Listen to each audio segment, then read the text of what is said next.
Hello everyone. चलिए discuss करते हैं आज का सेशन। और आज हम पढ़ेंगे लाइफ टेबल्स। लाइफ टेबल्स क्या होती है पहले समझ लेते हैं इस टर्म से।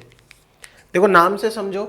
लाइफ का मतलब होता है एक इंडिविजुअल के बर्थ से लेकर उसकी डेथ तक का टाइम, इसको लाइफ कह देंगे।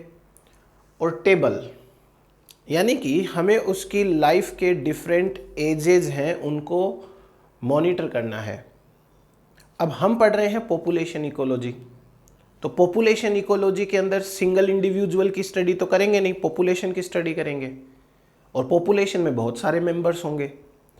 तो अल्टीमेटली हम क्या करने वाले हैं कि एक पॉपुलेशन के अंदर जितने भी मेंबर्स होते हैं उन सभी मेंबर्स को हम उनकी पूरी लाइफ तक फॉलो करते हैं।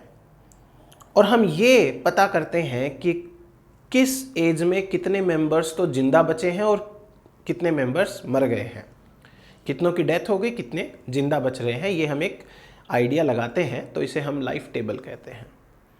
अब इस लाइफ टेबल के कई सारे गोल्स होते हैं। एक तो पॉपुलेशन की स्टडी हो जाएगी, पता चलेगा कि ये पॉपुलेशन के कौन से मेंबर किस एज तक सर्वाइव कर सकते हैं, मतलब ऑन एन एवरेज कितने मेंबर किस एज में सर्वाइव करते हैं, कितनों की डेथ हो जाती है, ऐसे करके। दूसरा, यहाँ से हम नेट रिप्रोडक्टिव रेट पता कर सकते हैं। अगर आपको याद हो, नेट रिप्रोडक्टिव रेट क्या होती है, हमने जियोमेट्रिक ग्रोथ वाले टॉपिक के अंदर बात करी थी। अगर नहीं पता हो तो एक बार जियोमेट्रिक ग्रोथ वाला टॉपिक है वो पढ़ लेना, तो वहाँ पर इंट्रोड्यूस हुआ था नेट रिप्रोडक्टिव रेट। वो कैलकुलेट कैसे करते हैं वो हम आज सीखेंगे। तो सबसे पहले हम स्टार्ट करते हैं सिंपल सा लाइफ टेबल का डेफिनेशन के साथ, फिर हम बात करेंगे आगे। चलिए लिखिए, life table provides data on the number of individuals surviving in different ages. आगे लिखिए, there are two types of life tables. Life tables के दो टाइप होते हैं। एक लाइफ टेबल को कहते हैं कोहोर्ट लाइफ टेबल, या कोहोर्ट टेबल लिख लेता हूं, आप पूरा लिखिए कोहोर्ट लाइफ टेबल। दूसरा होता है static life table, static life table. अब कोहोर्ट और स्टैटिक लाइफ टेबल में क्या डिफरेंस है बात करते हैं।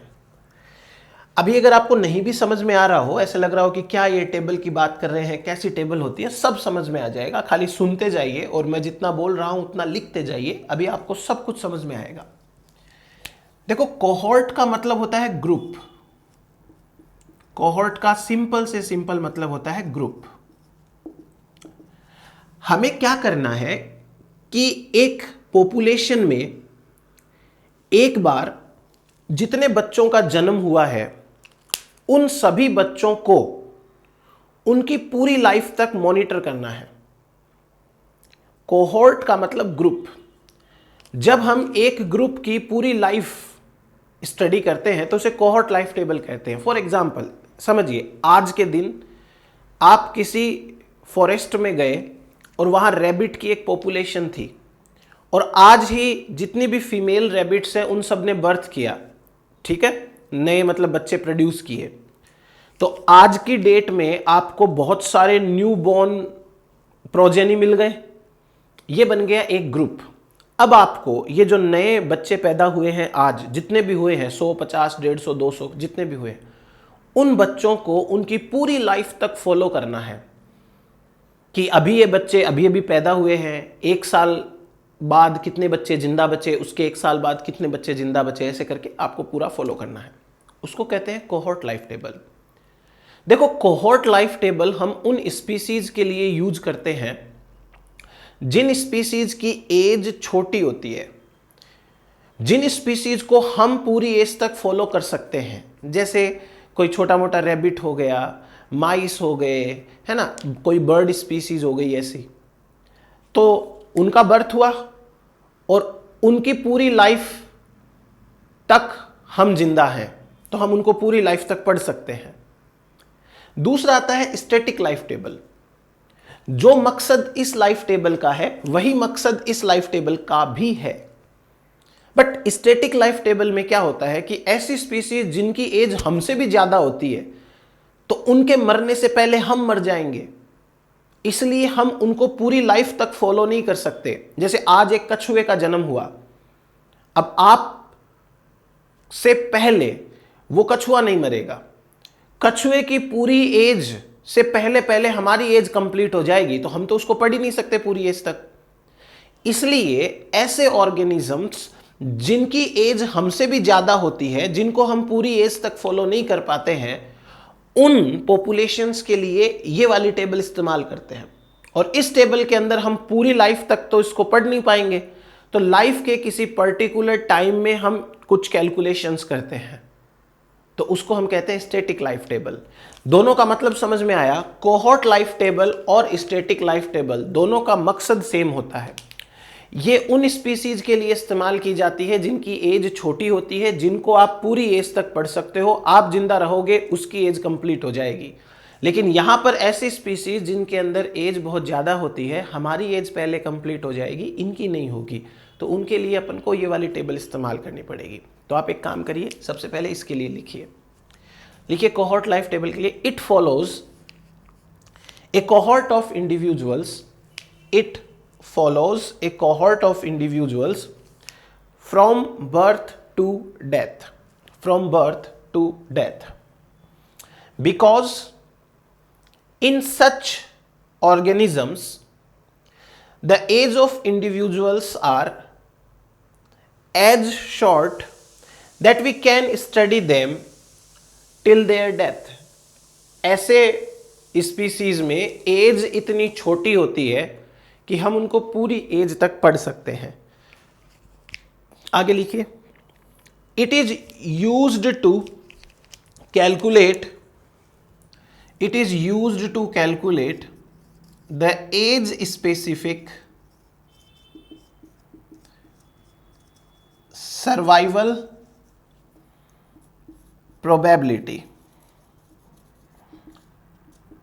it is used to calculate the age specific survival probability and net reproductive rate। अभी एक्सप्लेन करेंगे आगे कि ये नेट रिप्रोडक्टिव रेट क्या होती है। Net reproductive rate. नेक्स्ट इस टेबल के लिए लिखिए, स्टैटिक लाइफ टेबल के लिए लिखिए, it is also used for the, it is also used for the same goal, but instead of following a cohort of individuals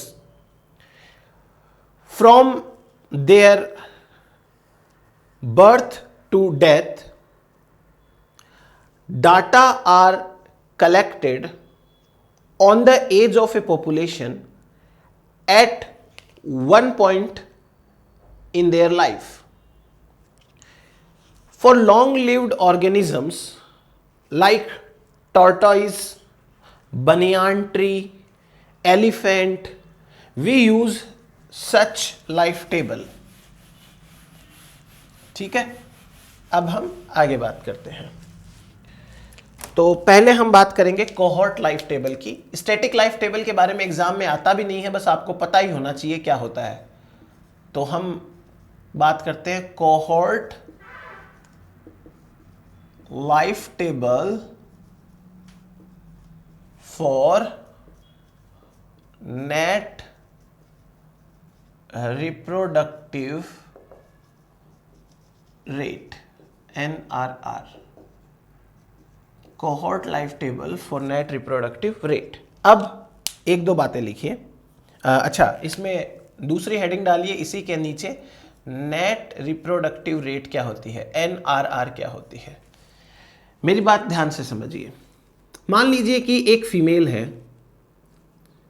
इस फीमेल का birth हुआ, ठीक है, इस फीमेल का बर्थ हुआ तो ये 0 ईयर की है, इसकी एज कितनी है, 0 ईयर। ये फीमेल 0 ईयर पे टोटल बर्थ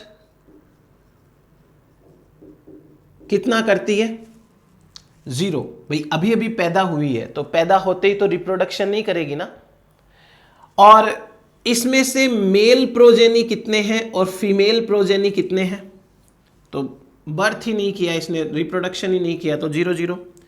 अब मान लीजिए कि ये फीमेल 1 साल की हो गई, और सपोज करो कि ये कोई ऐसी स्पीसीज होगी छोटी मोटी, तो 1 साल की फीमेल रिप्रोडक्शन कर सकती है। तो इस फीमेल ने 1 साल में मान लो 3 बच्चे पैदा किए, फर्स्ट रिप्रोडक्शन में 3 बच्चे पैदा किए। 3 बच्चे में से सपोज करो 1 बच्चा मेल बच्चा है और 2 फीमेल्स हैं, ठीक है। यही फीमेल जब 2 साल की हुई तो 2 साल की एज में फिर से इसने 3 बेबी प्रोड्यूस किए। सपोज करो कि 3 के 3 मेल हैं, 0 फीमेल है, तीनों बच्चे मेल बच्चे पैदा हो गए, कोई बात नहीं। अगली बार मान लीजिए कि ये 3 साल की हो जाती है, फिर से रिप्रोडक्शन करती है, तो 3 साल की होते होते रिप्रोडक्शन में इस बार 2 ही बच्चे पैदा हुए, सपोज एक बार, एक मेल बच्चा एक फीमेल बच्चा। इसके बाद सपोज करिए कि ये 4 साल की हो गई फीमेल, और 4 साल की फीमेल हो गई है, तो फिर से इसने 2 बच्चे पैदा किए, और इस बार मान लो दोनों बच्चे फीमेल बच्चे हैं। और ये फीमेल मान लीजिए अब 5 साल की हो गई, और 5 ईयर की ये फीमेल है, वो अपनी पोस्ट रिप्रोडक्टिव एज में पहुंच गई, ये रिप्रोडक्शन नहीं कर सकती अब, ठीक। इसके बाद इसकी डेथ हो जाती है, फीमेल की डेथ हो गई। हमने क्या किया, हमने एक फीमेल को उसके जन्म से लेके उसके डेथ तक फॉलो किया, तो हमको ये पता चला कि इस फीमेल ने अपनी पूरी लाइफ में जितनी बार रिप्रोडक्शन किया, उस रिप्रोडक्शन के अंदर 1 2 3 मतलब 2 2 4 और 1 5, अपनी पूरी लाइफ में 5 नई फीमेल पॉपुलेशन में ऐड करी। मेल्स की काउंटिंग नहीं करनी है, छोड़ दो, 5 नई फीमेल्स इसने पॉपुलेशन में ऐड करी है, ठीक है। ये तो एक फीमेल है, इसके जैसी और बहुत सारी फीमेल्स हैं पॉपुलेशन के अंदर, है कि नहीं। हर फीमेल के लिए इस तरीके के डाटा को हम कलेक्ट करते हैं, फिर बाद में एक एवरेज निकाल लेते हैं। अब एवरेज जो आएगा उसके बेसिस पे हम ये कहेंगे कि इस स्पीसीज की एक फीमेल अगर अपनी पूरी लाइफ तक सरवाइव करती है, तो वो ऑन एन एवरेज इतनी नई फीमेल ऐड करती है, उसे कहते हैं net reproductive rate. Net reproductive rate का मतलब एक फीमेल अपनी पूरी लाइफ में कितनी नई फीमेल्स ऐड करती है ऑन एन एवरेज। समझ में आ गया ये पर्पज क्या है हमारा। तो हमें अब फीमेल्स की कैलकुलेशन करनी है। अब हम फीमेल की कैलकुलेशन ही क्यों करें, मैंने इसके लिए भी आपको पहले बताया हुआ है कि भाई फीमेल्स होती हैं वही तो लिमिटिंग होती हैं।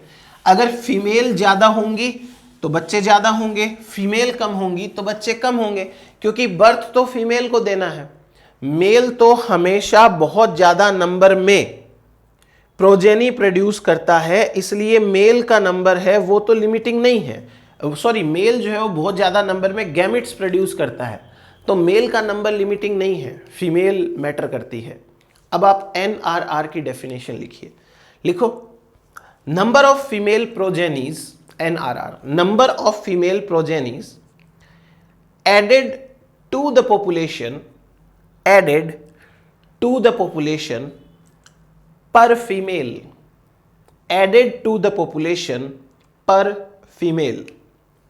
नेक्स्ट पॉइंट लिखिए, males are not included in these calculations because they are not the limiting factor in population growth, they are not the limiting factor in population growth।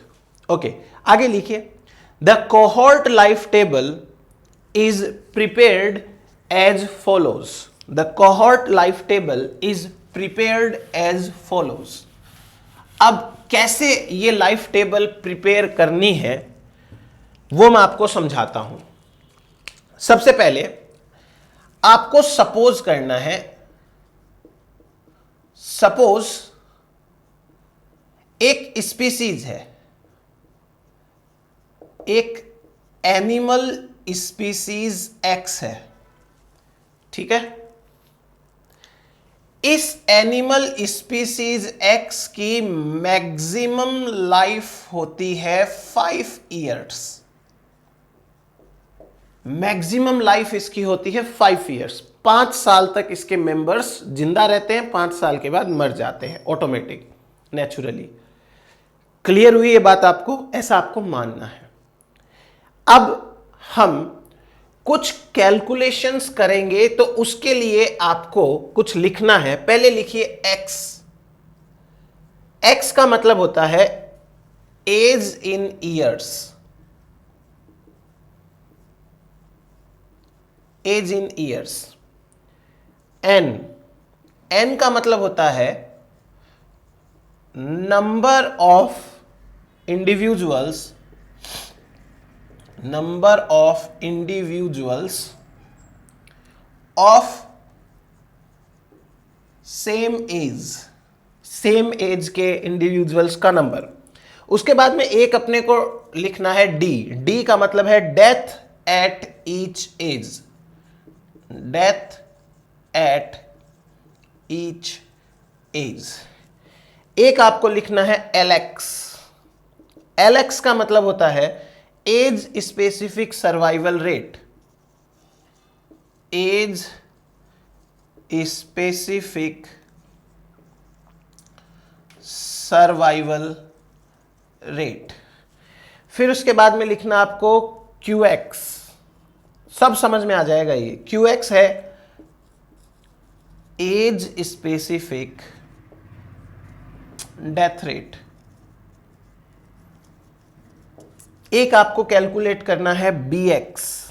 देखो BX है वो कैलकुलेटेड होता है, आपको given रहेगा age specific birth rate, age specific birth rate.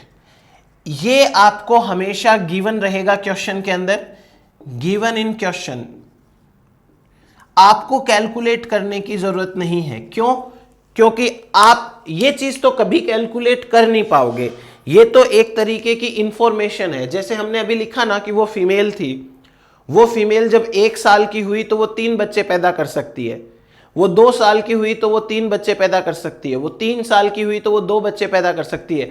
तो ये चीज कैलकुलेट नहीं की जाती है। ये तो भाई नेचर है, मतलब नेचुरल है ये चीज तो, कि कोई फीमेल एक पर्टिकुलर एज में कितने बच्चे पैदा कर सकती है। तो ये कैलकुलेशन से नहीं निकलेगा, ये तो चीज है, बस फिक्स है। तो वो चीज आपको पहले से दी हुई होगी, ये आपको कैलकुलेशन में नहीं करनी है। और उसके बाद आपको एक काम करना है, ये जो LX है इसको BX के साथ मल्टीप्लाई करना है, LX BX। ये होगी age specific net reproductive rate, ये एज स्पेसिफिक नेट रिप्रोडक्टिव। और लास्ट में बस आपको क्या करना है, सम करना है, सम ऑफ LX BX, ये हो जाएगी नेट रिप्रोडक्टिव रेट। तो ये डाटा हमको यूज करने हैं। अभी मैं आपको सिखाऊंगा किस तरीके से यूज करते हैं, तो हमारी लाइफ टेबल है वो प्रिपेयर हो जाएगी। चलिए अभी देख लेते हैं ये, ठीक है। तो आपको क्या मानना है कि सपोज एक एनिमल स्पीसीज X है जो ज्यादा से ज्यादा 5 साल तक जिंदा रहती है। अब वो जो 5 साल तक जिंदा रह रही है, तो वो 5 साल तक जिंदा रह के किस तरीके से क्या पैटर्न फॉलो करती है, उसके लिए एक टेबल बनेगी, ठीक है। ओके, अब देखो, मान लीजिए कि आप एक समय पर, एक डेट पर यहां गए और इस पॉपुलेशन में रिप्रोडक्शन कितना हुआ वो चेक किया। सपोज करो कि आप 1 जनवरी 2012 को आप इस पॉपुलेशन में गए, 1 जनवरी 2012। आपने ये देखा कि 1 जनवरी 2012 को 1 जनवरी 2012 को इस पॉपुलेशन में 1000 नई फीमेल्स का बर्थ हुआ है। इस पूरी कैलकुलेशन में हम जो भी डाटा लिख रहे हैं वो सब फीमेल के लिए है। ये जो नंबर है वो फीमेल के लिए है, मेल के लिए हम कैलकुलेशन नहीं कर रहे। आप कब गए? 1 जनवरी 2012 को आप गए इस पॉपुलेशन में, तो देखा कि इस डेट को सारे फीमेल्स जो थे वहां पे उन्होंने रिप्रोडक्शन में बर्थ दिया है नए प्रोजेनी को। जितने भी प्रोजेनीज थे सबको कैलकुलेट किया, उनमें से मेल को हटा दिया, तो आपके पास में 1000 फीमेल्स निकल के आई। इस डेट को 1000 नई फीमेल का जन्म हुआ। तो इन फीमेल्स की एज क्या है ईयर्स में? 0 ईयर। अभी अभी पैदा हुई है तो ये 0 ईयर। मैंने आपको अभी लिखाया है कि भाई आगे जाके देख लेना कि वो x का मतलब क्या होता है, n का मतलब क्या होता है। अभी अब हम पूरा लिखेंगे। ये चीज समझ में आई? ठीक है। अब आपने क्या किया, काउंटिंग करके आ गए। अब आप 1 जनवरी 2013 को वापस गए इसी पॉपुलेशन में। आपको पता चला कि जो फीमेल्स पिछले साल पैदा हुई थी उन फीमेल्स में से 500 फीमेल है वो अभी भी जिंदा है। तो 500 फीमेल कहां गई? 500 फीमेल्स मर गई। इसलिए इस एज पर 500 फीमेल की डेथ हो गई। जो 0 ईयर की ही थी वो ये 500 फीमेल जिनकी डेथ हुई है वो 1 ईयर की बन ही नहीं पाई, वो अपने 1 ईयर तक पहुंच ही नहीं पाई, वो अपने उसी 0 ईयर में ही खत्म हो गई। तो ये 500 फीमेल जो अभी आपको जिंदा दिख रही है 1 जनवरी 2013 को, इनकी एज क्या हो गई? 1 साल। समझ में आया? आप 1 साल पर 500 फीमेल को काउंट करके आ गए। आप 1 जनवरी 2014 को वापस गए इसी पॉपुलेशन में, तो आपको पता चला कि इन 500 में से अभी 300 फीमेल ही जिंदा है और 200 फीमेल 1 साल की होने के बाद मर गई। तो वो तो अपने 2 साल तक पहुंच ही नहीं पाई। इन 300 फीमेल की एज है वो 2 साल है। आप 1 जनवरी 2015 को वापस गए इस पॉपुलेशन में, आपको पता चला कि अभी यहां पे 200 फीमेल ही जिंदा है, वो जो आप स्टडी कर रहे हो। तो 100 फीमेल 2 साल की होने के बाद मर गई, वो अपने 3 साल तक नहीं पहुंच पाई। 3 साल तक कौन पहुंच पाया? ये 200 फीमेल। आप 1 जनवरी 2016 को वापस इसी पॉपुलेशन के अंदर गए, तो आपको पता चला कि यहां 100 फीमेल और मर गई और अभी आपके पास में 100 फीमेल्स ही बची है जो 4 साल की है। अपनी 4 साल तक ये 100 फीमेल पहुंच पाई। आप 2017 1 जनवरी 2017 को वापस गए तो पता चला कि 50 फीमेल्स और मर चुकी हैं और ये 50 फीमेल हैं जो अपनी लाइफ की मैक्सिमम एज तक पहुंची है।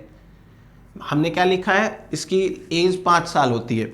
आप 2018 को गए 1 जनवरी 2018 को, तो ये 50 फीमेल है, ये भी मर गई। 50 की 50 ही मरेंगी ना, क्योंकि ये 50 है वो 5 साल की हो चुकी है और 5 साल की हमने माना था एक एज मैक्सिमम। अब ये डाटा आपने कलेक्ट कर लिए 5 सालों में। क्लियर हुआ? अब वापस से समझ लेना एक बार। N का मतलब होता है number of individuals surviving at a particular age. D का मतलब होता है number of individual died at a particular age. X का मतलब होता है age in years. Clear? Now आप जब पहली बार स्टडी करने गए तो आपको 1000 फीमेल्स मिली जिनका अभी बर्थ हुआ है। तो ये 1000 हो गया आपका एक कोहॉर्ट, ये ग्रुप हो गया। इस एज की फीमेल्स जो है वो अपने 1 साल तक पहुंच ही नहीं पाई। 500 की डेथ हो गई, 500 बचे। 200 की डेथ हो गई, 300 बचे। 100 की डेथ हो गई, 200 बचे। 100 की डेथ हो गई, 100 बचे। 50 की डेथ हो गई, 50 बचे। और अब तो इनको सबको ही मरना पड़ेगा, एज कंप्लीट हो गई है, इतनी ही एज है। ये आपने ऑब्जर्वेशन करी वहां पे, तो वो आपको पता चल गया। अब एक काम करते हैं, अब कैलकुलेट करते हैं अपन LX। LX का मतलब यह होता है कि कितने फीमेल्स एट पर्टिकुलर एज जिंदा है, यानी एक फीमेल मतलब एक पॉपुलेशन या एक ग्रुप में जो फीमेल टोटल थे, उन टोटल फीमेल्स में से कितनी फीमेल्स एक पर्टिकुलर एज में जिंदा है। ये एलेक्स की कैलकुलेशन कैसे करते हैं वो सीख लेना, ध्यान से सुनना। पहले 0 ईयर पे जब आप गए तो आपको टोटल जिंदा फीमेल्स कितनी दिखी? 1000। तो हम क्या कहेंगे, 0 ईयर पे 1000 में से 1000 फीमेल जिंदा है। 0 ईयर पे तो जिंदा ही है, तो एलेक्स की वैल्यू क्या आ गई? 1। क्लियर? अब 1 साल पर 1000 जो जिंदा थी उनमें से 500 ही जिंदा बची, तो मतलब यह हुआ कि 1 साल पर सर्वाइवल रेट कितनी है? 50%। 2 साल पर 1000 में से 200 फीमेल जिंदा बचती हैं, तो 2 साल पर सर्वाइवल रेट कितनी है? 20%, यानी कि 0.2 प्रोपोर्शन ही 2 साल तक पहुंच पाया। 3 साल पर टोटल जितने 1000 जिंदा थे उनमें से, सॉरी ये 3 आएगा ना, 3 आएगा। टोटल जितने जिंदा थे उनमें से 200 यहां पहुंच पाए, तो 0.2 आ गया। इसी तरीके से हर पर्टिकुलर एज पर जो पहले कभी जिंदा थे उनमें से कितने पहुंच पाए, ये हम यहां से कैलकुलेट कर लेंगे। क्लियर हो गया? एलेक्स की वैल्यू आ गई आपके पास में। वापस समझाता हूं एलेक्स का मतलब क्या होता है। देखो, जब आप पहली बार काउंटिंग करके आए तो आपको जितनी जिंदा मिली उन्हीं की तो काउंटिंग की, तो मतलब जितनी काउंटिंग करी उतनी जिंदा थी, या जितनी जिंदा थी उतनी काउंटिंग हुई। 1000 में से 1000 जिंदा है। अब 1000 में से कितनी 1 साल की हो गई, 1000 में से कितनी 2 साल की हो गई, 1000 में से कितनी 3 साल की हुई, 1000 में से कितनी 4 साल की हुई, 1000 में से कितनी 5 साल की हुई। तो आपको एलेक्स कैलकुलेट करते समय हर बार 1000 से डिवाइड करना है। 1000 क्या है? फर्स्ट काउंटिंग वाली फीमेल्स। तो इस पॉपुलेशन में, इस आपके कोहोर्ट में टोटल लिविंग फीमेल्स 1000 थी at the time of counting.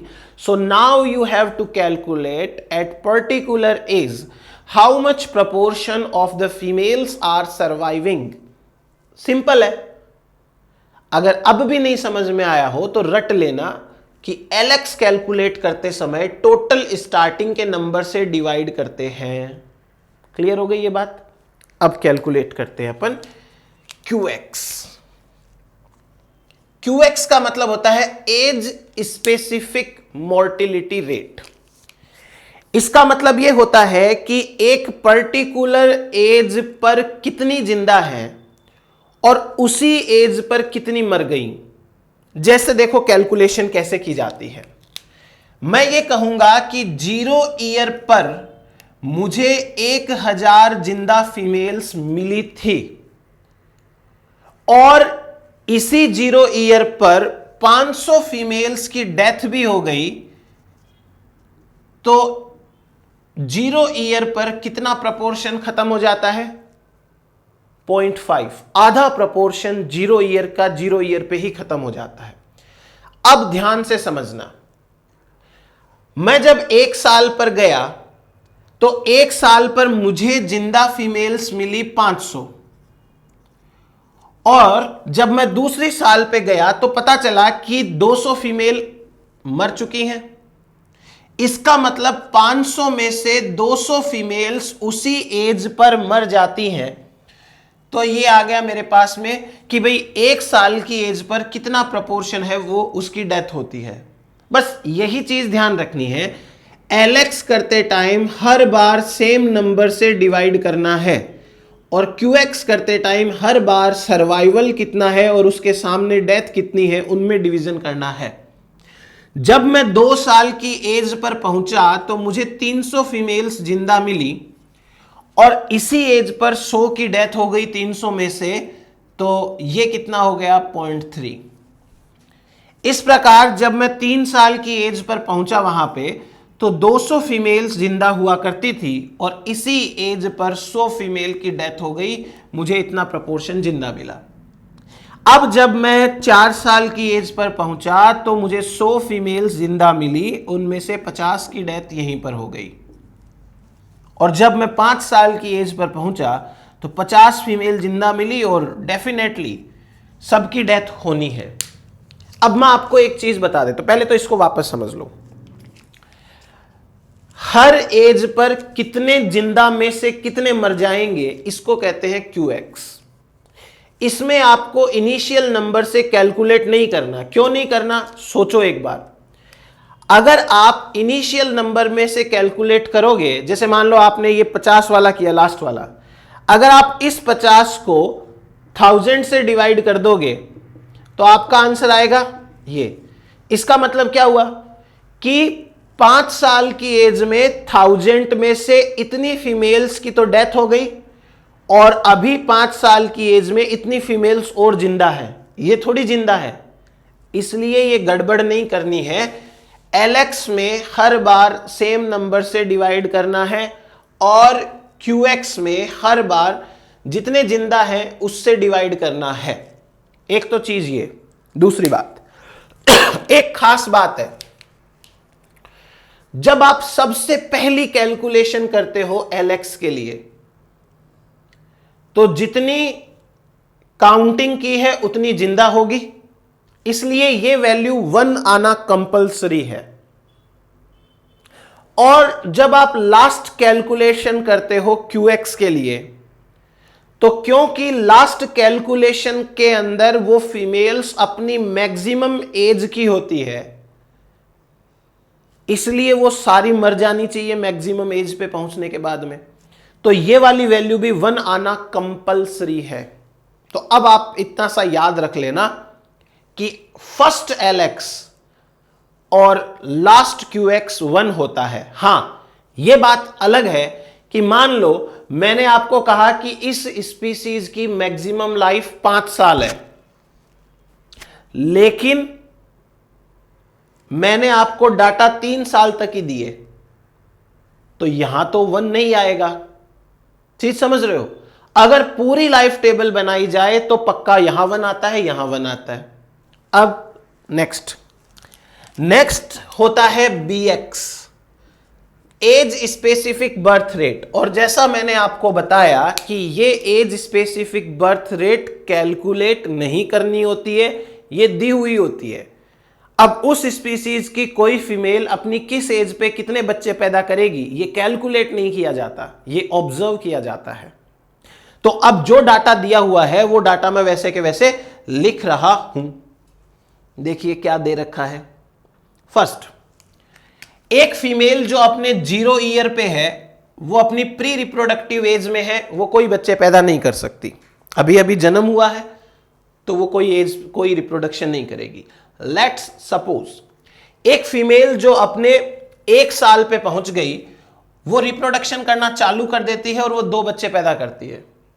एक फीमेल जो अपनी 2 साल की मैच्योरिटी पे है, वो 3 बच्चे पैदा करती है। एक फीमेल जो अपनी 3 साल की मैच्योरिटी पे है, 3 बच्चे पैदा करती है। एक फीमेल जो अपनी 4 साल की मैच्योरिटी पे है, वो 2 बच्चे पैदा करती है। और एक फीमेल जो 5 साल की हो गई है, वो ओवर एज हो गई है, पोस्ट रिप्रोडक्टिव एज में है, वो कोई बच्चे पैदा नहीं कर सकती। तो ये हो गया हमारे पास में। आई बात समझ में? ये दिया हुआ होगा, नहीं करना कैलकुलेट। अब कैलकुलेशन करनी है लास्ट। एक तो LX BX करना है। अब मैं एक्सपेक्ट कर रहा हूं, फटाफट आंसर करो खुद, सबका LX BX निकालो और फाइनल इनका सम कर दो और मुझे बताओ कि नेट रिप्रोडक्टिव रेट क्या आई यहां पे। तो LX BX के अंदर ये LX है, ये BX है। एक को 0 से मल्टीप्लाई किया 0, 0.5 को 2 से मल्टीप्लाई किया तो 0.5 हो गए 1। उसके बाद में 0.3 को इससे मल्टीप्लाई किया 0.9, 0.2 को इससे मल्टीप्लाई किया 0.6, और फिर अपन ने क्या कर दिया, इसको इससे मल्टीप्लाई किया 0.2, और ये आ गया आपका 0.0, ये भी 0.0, और फाइनली क्या करना आपको, मल्टीप्लाई। तो 9 और 6 15 और 2 17, एक कैरी करेगा, एक कैरी करेगा 2.7। तो इस पॉपुलेशन के अंदर नेट रिप्रोडक्टिव रेट है 2.7, और ये बात इस टेबल से फिक्स हो गई। अब आपको ये जो बन गया वो बन गया कांस्टेंट एक। इस तरीके से कैलकुलेशन की जाती है, और आपके सामने ये 2 कैलकुलेशन है, बस इनको सीख लेना, याद कर लेना। एग्जाम में किस टाइप के क्वेश्चन मिलेंगे आपको वो मैं आपको अभी बताता हूं। ये समझ में आया होगा। चलो अब देखना जरा, एग्जाम में क्या होगा, आपको रैंडमली ऐसे डाटा कुछ है वो गायब करके देंगे। ऐसे कुछ डाटा है, रैंडमली कोई भी गायब कर दिया, ठीक है। ये कैलकुलेशन तो अब देंगे नहीं, आपके सामने ये डाटा लिखे हुए हैं और कुछ डाटा इसमें से गायब है, और अब आपको फाइनली ये दी हुई होगी, ये कैलकुलेट करनी होगी। ऐसे ऐसे बीच बीच में से आपको गायब करके देंगे, मिसिंग रहेंगे कुछ डाटा और वो आपको गायब करके देंगे, तो आपको कैलकुलेशन करनी है। नाउ बहुत सिंपल है, बहुत सिंपल। लाइफ टेबल सीखने का पहला रूल, जो लाइफ टेबल मैंने आपको अभी बताई है उसकी 10 बार प्रैक्टिस कर लो, कोई नुकसान नहीं है। अपनी नोटबुक के अंदर 10 बार इसी टेबल को बनाओ कि कैसे पैटर्न फॉलो किया मैंने। अगर आप ऐसा कर लोगे तो 110% आपको पूरी लाइफ टेबल करनी आ जाएगी, फिर चाहे कोई भी डाटा दिए हुए हो, करना तो यही है। अगर फिर भी आप भूल जाओ तो आपको एक सिंपल सी चीज याद रखनी है, आपको जो डाटा मिसिंग है उनको छोड़ के जो गिवन डाटा दिख रहे हैं उन डाटा में आपको एक पैटर्न फॉलो होता हुआ दिखेगा। जैसे देखो 1000 है, 500 है, 300 है, 100 है, मतलब नंबर डिक्रीज हो रहा है। तो नंबर डिक्रीज होता है वो 2 रीजन से होता है, या तो डिवीजन कर देते हैं हम तो नंबर डिक्रीज हो जाता है, या हम माइनस कर देते हैं तो नंबर डिक्रीज हो जाता है। अब डिवीजन करने से नंबर जो डिक्रीज होगा तो वो तो बहुत फास्ट होगा। जैसे मैं 1000 को 2 से डिवाइड करूं 500 आया, 500 को 2 से डिवाइड करूं 250 आएगा। ऐसे जल्दी जल्दी डिवीजन करने से ज्यादा डिक्रीज होता है। और हमको ये पता है कि भाई यहां सरवाइव करने वाले हैं, यहां जिनकी डेथ हुई है, ये भी नंबर वैसे ही डिक्रीज हो रहा है, तो यहां माइनस चल रहा है, ये याद रखना। देखो जैसे 1000 में से 500 माइनस किए 500 बचे, फिर 500 और 300 में क्या रिलेशन है, 200 माइनस हो गया होगा, तो हो सकता है यहां पे शायद 200 हो, तो 500 में से 200 माइनस किए 300 बचे, फिर 300 में से अगर 100 माइनस कर दें तो 200 बचते हैं, 200 में से 100 माइनस करते हैं 100 बचते हैं, 100 में से 50 माइनस करते हैं 50 बचते हैं। मतलब एक पैटर्न फॉलो हो गया ना, ये फिल हो गया पूरा। अब एक बार आप इस LX को देखो, LX में यहां 1 आया। अब बताओ 1 तो एक ही तरीके से आ सकता है कि यहां डिवीजन किया हो। जो गिवन डाटा हमको यहां दिख रहे हैं, इन डाटा से 1 लाने का तो एक ही तरीका है, डिवीजन। माइनस करने से 1 आएगा नहीं, प्लस करने से 1 आएगा नहीं, मल्टीप्लाई करने से 1 आएगा नहीं। तो हमें यहां पर क्या करना है, डिवीजन करना है।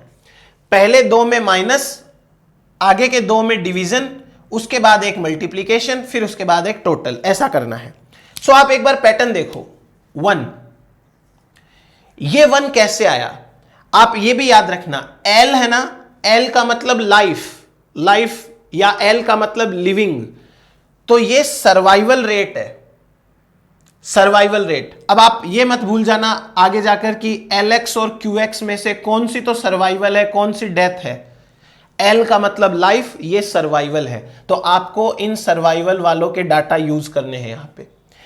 Q का मतलब क्वेश्चन मार्क, सर्वाइवल पे क्वेश्चन मार्क मतलब डेथ है, Q का मतलब क्विट, डेथ। तो इसमें इस डाटा को यूज करना है। LX वाले में ये डाटा यूज करके 1 कैसे आ सकता है? तो यहां 1000 लिखा है, मुझे पता है कि 1000 को 1000 से डिवाइड करूंगा तभी 1 आएगा। ओके, अब 0.5 कैसे आ सकता है?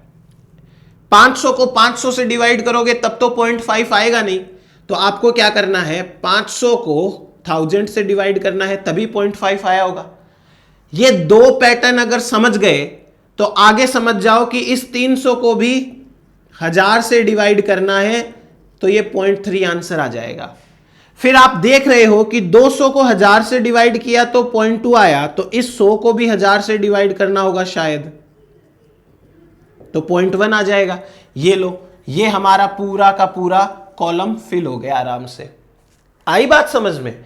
अब डेथ पे आओ भाई, 0.5 कैसे आ सकता है? इस 500 को यूज करो और 0.5 लाओ। एक ही तरीका है, 500 में 1000 का भाग दे दो तो 0.5 आ गया। यहां पर आपको लाना है 0.3।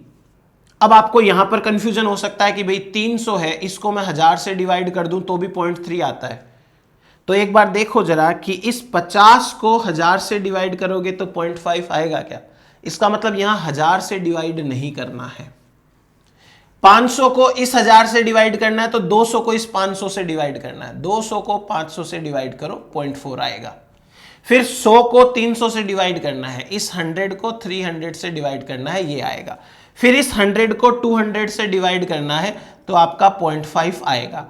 उसके बाद में इस 50 को 100 से डिवाइड किया है तो ये 0.5 आया है। तो आप 50 को 50 से डिवाइड कर दो, 1 आ जाएगा। ये दिया हुआ होगा, आगे की कैलकुलेशन आपको करनी होगी। ये है लाइफ टेबल को बनाने का तरीका। क्लियर हुआ ये चीज आपको? तो इस तरीके से आप लाइफ टेबल की प्रैक्टिस करें, बार बार प्रैक्टिस करें इसी की एक बार, और उसके बाद नए जो क्वेश्चंस हैं पुराने सालों में दिए हुए मतलब, तो उनकी प्रैक्टिस करें, आराम से सारा का सारा हो जाएगा। यह है लाइफ टेबल कैलकुलेट करने का तरीका। स्टैटिक लाइफ टेबल है वो एग्जाम में नहीं आती, बस आपको ये पता। अब जैसे इसमें तो हमने पूरी लाइफ तक फॉलो कर लिया ना, अब आप टॉर्टोइज की पूरी लाइफ को तो कैसे फॉलो कर पाओगे? तो उसमें हम क्या करते हैं कि उसको एक पर्टिकुलर लाइफ पे कैलकुलेट कर लेते हैं कि भाई जब एक टॉर्टोइज 60 साल का है तो इतने बच्चे पैदा कर रहा है और इतने मेंबर सरवाइव कर रहे हैं, तो शायद इसी के अकॉर्डिंग इतने आगे सरवाइव करेंगे, इसे कैलकुलेशन कर लेते हैं। नाउ नेक्स्ट टॉपिक पढ़ते हैं, फैक्टर्स अफेक्टिंग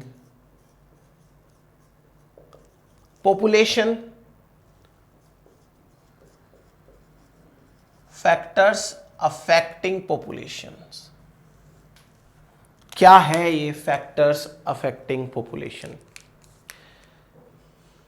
आखिर एक पॉपुलेशन के सराउंडिंग के वो फैक्टर्स जो उसकी ग्रोथ पर पॉजिटिव या नेगेटिव इफेक्ट डालते हैं, उन्हें कहते हैं फैक्टर्स अफेक्टिंग पॉपुलेशन। अब ये जितने भी फैक्टर्स होते हैं, ये कब बहुत ज्यादा नेगेटिव इफेक्ट डालेंगे, कब पॉजिटिव इफेक्ट डालेंगे, वो हमको यहां पे डिस्कस करना है। बहुत सिंपल सी चीज है ये, लिखिए इसके अंदर, there are many biotic and abiotic reasons, there are many biotic and abiotic reasons which can affect the population, which can affect the population. अगला पॉइंट लिखिए, there are two types of factors. Number 1, density dependent factors. Density dependent factors, ऐसे factors जिनका effect कितना होगा ये इस बात पे डिपेंड करेगा कि पॉपुलेशन की अभी डेंसिटी कितनी है। मतलब आप समझ जाइए कि ये फैक्टर्स पॉपुलेशन साइज पे डिपेंड करेंगे कि भाई ज्यादा मेंबर्स होंगे तो कोई इफेक्ट है वो ज्यादा नेगेटिव हो जाएगा। इनको कहते हैं डेंसिटी डिपेंडेंट फैक्टर्स। इसमें लिखिए the effect of these factors, the effect of these factors depends upon the population size, depends upon the population size. They also are of two types. पहला, डायरेक्ट डेंसिटी डिपेंडेंट,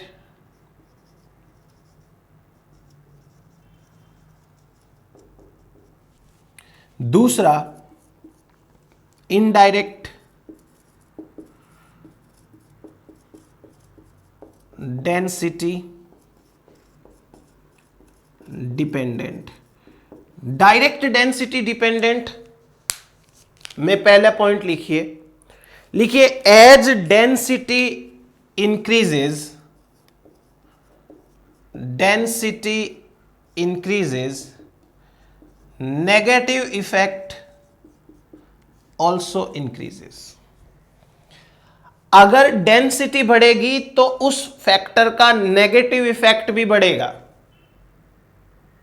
और indirect density dependent में अगर density घटेगी तो negative effect बढ़ेगा, density कम होगी तो negative effect बढ़ेगा। जैसे इसके एग्जाम्पल्स देखो, सपोज करो कि डेंसिटी बढ़ रही है, पॉपुलेशन की साइज है वो बढ़ती जा रही है। तो अब पॉपुलेशन की साइज बढ़ने से क्या क्या चीजें ऐसी हैं जो अपना नेगेटिव इफेक्ट ज्यादा डाल पाएंगी? डेंसिटी बढ़ेगी तो फूड कम हो जाएगा, जितनी ज्यादा डेंसिटी बढ़ेगी तो फूड का नेगेटिव इफेक्ट बढ़ेगा। डेंसिटी बढ़ेगी तो कंपटीशन बढ़ जाएगा, डेंसिटी बढ़ेगी तो कंपटीशन बढ़ जाएगा। डेंसिटी बढ़ेगी तो डिजीज है वो बढ़ेगी, डिजीज का नेगेटिव इफेक्ट बढ़ रहा है। डेंसिटी बढ़ेगी तो प्रीडेशन बढ़ेगा। ठीक है, तो ये कुछ फैक्टर्स हैं जो डेंसिटी के बढ़ने की वजह से नेगेटिव इफेक्ट बढ़ा देते हैं अपना। फूड लिमिटिंग हो जाएगा, रिसोर्स लिमिटिंग हो जाएंगे, स्पेस लिमिटिंग हो जाएगा, स्पेस कम पड़ने लगेगा डेंसिटी बढ़ेगी तो डेंसिटी बढ़ रही है तो ये नेगेटिव इफेक्ट इनकी वजह से बढ़ रहा है। फूड की कमी की वजह से नेगेटिव इफेक्ट, कंपटीशन ज्यादा होने से नेगेटिव इफेक्ट, इन सब का नेगेटिव इफेक्ट डेंसिटी बढ़ने से बढ़ रहा है। अब देखो indirectly density dependent, indirect density dependent. अगर आपको एली इफेक्ट याद हो, sorry Allee effect, Allee effect में यह कहा था कि डेंसिटी अगर कम होगी तो डेंसिटी कम होने से रिप्रोडक्शन कम हो जाएगा और सर्वाइवल भी कम हो जाएगा। इसको कहते हैं एली इफेक्ट। डेंसिटी बढ़ने से डेंसिटी कम होने से रिप्रोडक्शन कम हो जाता है और सर्वाइवल कम हो जाता है, तो ये इनडायरेक्ट इफेक्ट हो गया। डेंसिटी कम हुई तो रिप्रोडक्शन के नुकसान बढ़ गए, सर्वाइवल के नुकसान बढ़ गए। ठीक है, तो ये डेंसिटी इंडिपेंडेंट होता है। इसके अलावा सपोज करो कि कोई ग्रुप लिविंग ऑर्गेनिजम्स है, ग्रुप लिविंग ऑर्गेनिजम्स, मान लो कोई भेड़िए हैं, भेड़िए मिलके झुंड में शिकार करते हैं।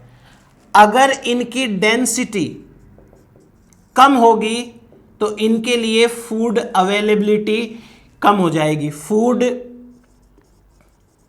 अवेलेबिलिटी कम हो जाएगी। कंफ्यूज मत होना, देखो हमने डेंसिटी के साथ फूड को यहां भी लिखा है, हमने डेंसिटी के साथ फूड को यहां भी लिख लिया। तो अब ये फैक्टर्स डिपेंड करते हैं species to species. For example जैसे रैबिट की पॉपुलेशन है, रैबिट पॉपुलेशन ऐसी पॉपुलेशन है जो अगर बढ़ जाएंगे, रैबिट्स बढ़ जाएंगे तो उनके लिए फूड कम हो जाएगा। लेकिन भेड़िए हैं वो मिलके शिकार करते हैं।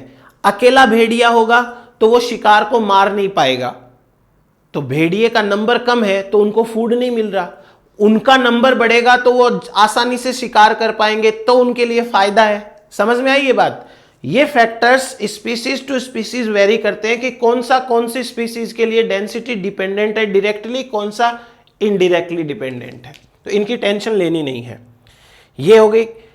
अब दूसरे टाइप के factors density independent factors.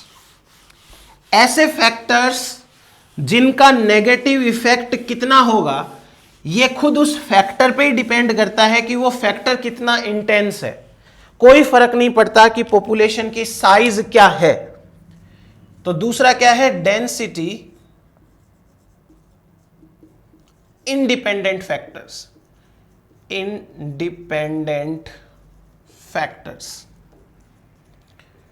Density independent factors वो फैक्टर्स होते हैं जिनका डेंसिटी से कोई लेना देना नहीं है। जैसे मान लो अर्थक्वेक आ गया, भूकंप आ गया, बाढ़ आ गई, आग लग गई, कोई नेचुरल एक्टिविटी हो गई, तो भाई कोई फर्क नहीं पड़ता कि एक बिल्डिंग में 2 लोग रहते हैं तो भूकंप से कम नुकसान होगा और 100 लोग रहेंगे तो भूकंप से ज्यादा नुकसान होगा। भूकंप आएगा, चाहे बिल्डिंग में 2 लोग हों वो भी दब जाएंगे, चाहे 100 लोग हों वो भी दब जाएंगे। आग लग गई जंगल में, चाहे कोई 10 एनिमल हो या 1000 एनिमल हो, आग लगेगी तो नुकसान होगा। ऐसे फैक्टर्स जिनका इफेक्ट पॉपुलेशन की डेंसिटी से अफेक्ट नहीं होता उनको कहते हैं डेंसिटी इंडिपेंडेंट फैक्टर्स। तो their effect does not depend upon density. इसको कहते हैं हम density independent factors. For example, ये डायरेक्ट इनडायरेक्ट नहीं होते। फॉर एग्जाम्पल लिखो अर्थक्वेक,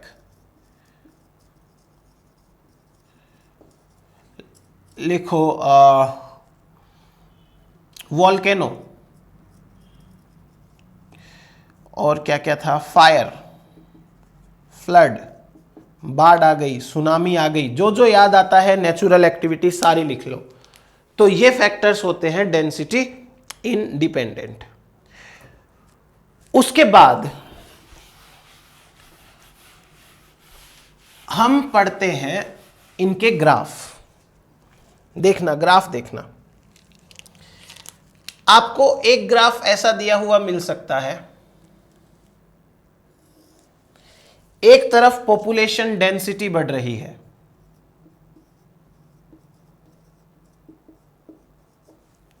और दूसरी तरफ मॉर्टिलिटी बढ़ रही है।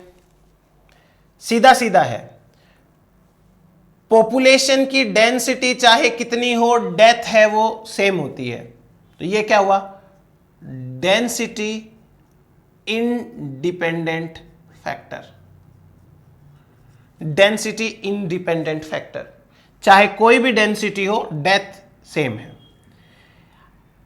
पॉपुलेशन की डेंसिटी बढ़ी, डेथ बढ़ने लग गई। डेंसिटी या directly density dependent factor. Directly density dependent factor. Population के अंदर कम मेंबर्स थे तो ज्यादा डेथ होती थी, मेंबर्स बढ़ गए तो वो अपनी सुरक्षा करने लग गए।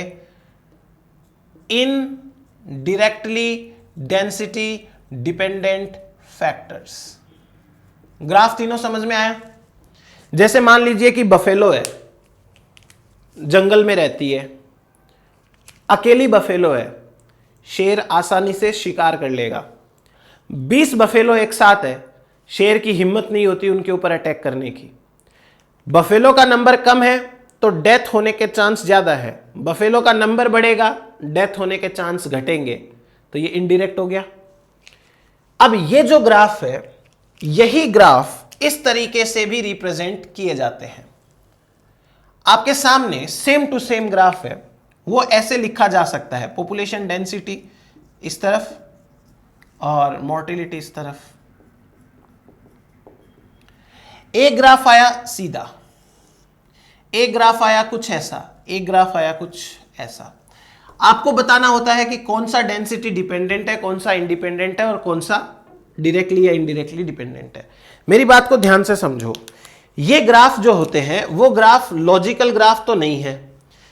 ऐसा मत सोच लेना कि ये ग्राफ लॉजिक से निकल जाएंगे कि हाँ भाई मतलब ये ऐसे होता है, ये ऐसे होता है। ये मैथमेटिक्स के ग्राफ हैं। इनमें से ये जो बीच वाला ग्राफ है, ये ग्राफ है इंडिपेंडेंट का, ये ग्राफ होता है डायरेक्टली डिपेंडेंट का, और ये ग्राफ होता है इनडायरेक्टली डिपेंडेंट का। क्लियर हुआ ये बात आपको? अब ये याद ही रखना है कि ऐसा ही होता है। अब मैं आपको एक छोटा सा बस लॉजिक बता सकता हूं कि भाई कैसे हम निकाल सकते हैं जो कि ऑथेंटिक नहीं है। अगर मैं इन तीनों ग्राफ को यहां से पकड़ लूं और यहां से पकड़ लूं और इनको ऐसे घुमा के सीधा कर दूं, इतना सीधा कि ये स्ट्रेट लाइन ऐसी स्ट्रेट लाइन हो जाए, तो जब मैं इन तीनों ग्राफ को घुमा के सीधा करूंगा तो नीचे वाला ग्राफ है वो तो ऐसा हो जाएगा, ऊपर वाला ग्राफ है वो ऐसा हो जाएगा, ये ग्राफ ऐसे बन जाएंगे। तो अब ये ग्राफ थोड़े ऐसे मैच हो रहे हैं। ये ग्राफ समय के साथ ऊपर बढ़ रहा है, ये नीचे आ रहा है, ये सीधा का सीधा है। तो आप एक आइडिया लगा सकते हो कि ये है डेंसिटी इंडिपेंडेंट फैक्टर, ये है डायरेक्टली डेंसिटी डिपेंडेंट फैक्टर, और ये है indirectly density dependent factor, indirectly density dependent factor. चलो ये दो ग्राफ हो गए। अब देखना, आपके सामने एक ग्राफ ऐसा हो सकता है कि एक तरफ पॉपुलेशन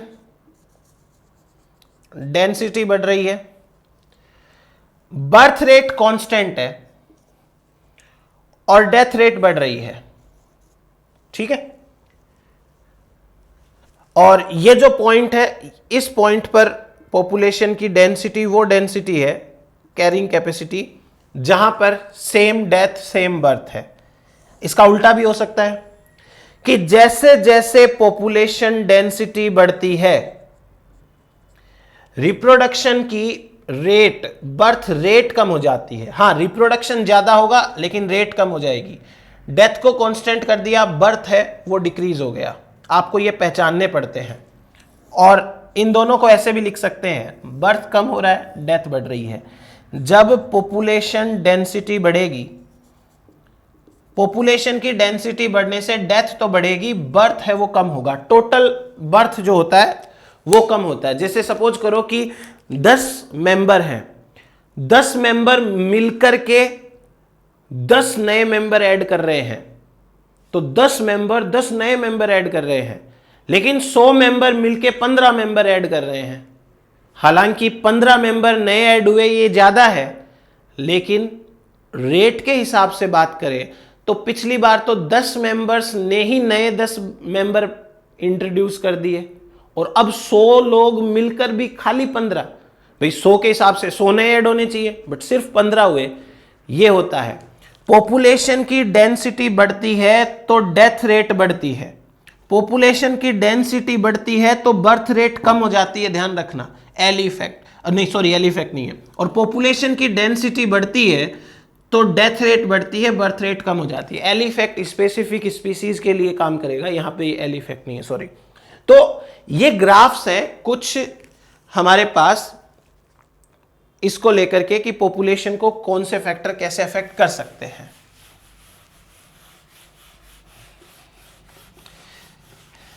चलिए अब हम बात करते हैं दो टाइप की कंपटीशन की। लिखिए, अलग से हेडिंग डालिए, in a population two types of competitions are observed.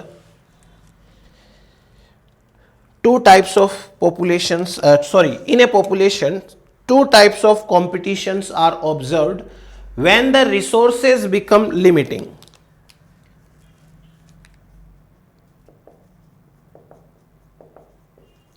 Limiting resources, जब रिसोर्सेज लिमिटिंग होंगे तो होगी कंपटीशन, और जब कंपटीशन होगी तो ये दो टाइप की होती है। देखना, नंबर 1, एक कंपटीशन है स्क्रैम्बल कंपटीशन, स्क्रैम्बल कंपटीशन, और एक कंपटीशन है contest competition, sorry contest competition. अब ध्यान से समझना इन दोनों में क्या डिफरेंस है, ट्राई टू अंडरस्टैंड। जब रिसोर्सेज कम हो गए तो जितने भी मेंबर्स हैं सबके लिए ये रिसोर्सेज कम हो गए, किसी के पास खाना पीना नहीं है। जब रिसोर्सेज कम हो गए तो पॉपुलेशन के कुछ मेंबर्स ऐसे हैं जिनके पास में तो है रिजर्व, बाकी के लिए नहीं है। जैसे ये तो वही बात हो गई कि कोई पुराने टाइम में जो गांव होता था, उस गांव के अंदर एक जो है वो कोई मुखिया होता था या कोई एक पैसे वाला आदमी होता था, जमींदार होता था। तो जब गांव में कोई अकाल पड़ता था तो बाकी लोगों के पास खाने पीने को नहीं होता था, लेकिन उस जमींदार के पास खाने पीने को होता था, और फिर वो उनको एक्सप्लॉइट करता था। ज्यादा पैसे लाओ, अपना खेत गिरवी रखवा दो, तब खाने को दूंगा मैं। समझ में आई बात? सेम टू सेम वही है। स्क्रैम्बल कंपटीशन के अंदर जब भी रिसोर्सेज लिमिटिंग होते हैं तो हर मेंबर के लिए लिमिटिंग होते हैं, लेकिन कॉन्टेस्ट कंपटीशन के अंदर जब रिसोर्सेज लिमिटिंग होते हैं तो कुछ मेंबर्स के पास में रिसोर्सेज होते हैं, उनके लिए लिमिटिंग नहीं होते, बाकी के लिए लिमिटिंग होते हैं। तो जिनके पास में रिसोर्सेज होंगे उनको अब ज्यादा टेंशन होगी कि मेरे रिसोर्सेज कोई ले ना जाए। यहां सबके पास में रिसोर्सेज नहीं है, सब ऐसे ही हैं। समझ में आई ये चीज? लिखिए पहले स्क्रैम्बल के अंदर लिखिए it occurs when, scramble competition में लिखिए it occurs when growth and reproduction are reduced equally across all individuals in a population as the intensity of competition increase, कि पॉपुलेशन के हर मेंबर के लिए यहां पर ग्रोथ एंड रिप्रोडक्शन है वो डिक्रीज हो जाते हैं। अगला लिखिए कॉन्टेस्ट के अंदर लिखिए it takes place when some individuals have enough resources and they are denying to share with others, to share with others।